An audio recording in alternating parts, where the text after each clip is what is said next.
This question was submitted by Kimberly on Facebook, and Kimberly wants to know, sweat patterns, do they mean anything? I have heard that the area the saddle makes contact with should all have evenly sweat.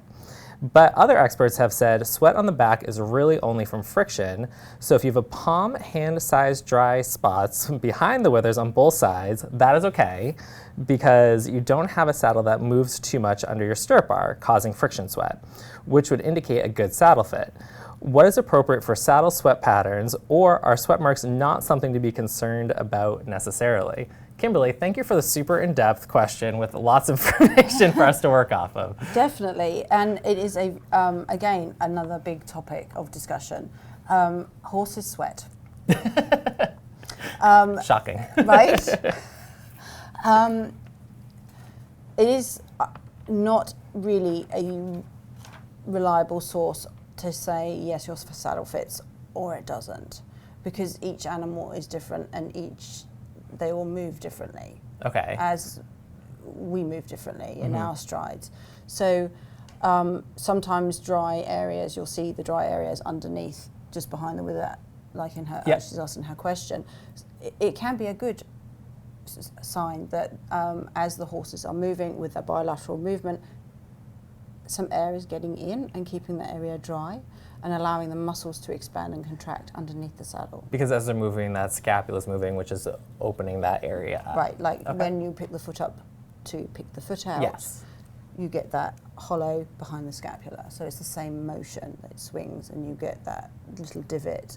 So it's not a bad thing. So not having sweat there might mean your horse is actually getting some airflow on their back, which is not a bad thing. Right, right. But there is, lots of people have lots of opinions on it. I tend not to use it as a reliable source for telling whether the saddle is a good fit or not.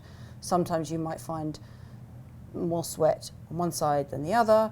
Is that coming from the horse's gait? Is this the rider sitting to one side? There are multiple reasons, and you can go into depth all day with discussing sweat patterns and the marks on the saddle pads. Well, that's what I was going to ask about sweating on one side over the other. I was on our customer care team at SmartPak here for many years, so we used to have people call in about that and be like, he has a lot of sweat on this side, so therefore I think my saddle's not fitting correctly, but it could be the way the rider's putting their weight and sitting. It could be, absolutely, it could be, and it could be the way that the horse's gait is, that it's moving the saddle over and the rider, many, many, many things. So I think if you are really, really concerned, it probably would be a good idea to have somebody come out and check the saddle itself and watch the rider and the horse together. Would we also want to take in consideration for like this one whether a horse is like clipped or not? Is that... That's a good question. Does the horse sweat more when its coat is changing? Yeah. So we clip them in the winter, so there's less hair, so they don't sweat so much. And then as their coats are changing from winter into summer, do they start to sweat more? So, good question. See. Wow. What do you guys think? Well, thank you, Kimberly. Hopefully that helps you out, but it seems like horses just sweat.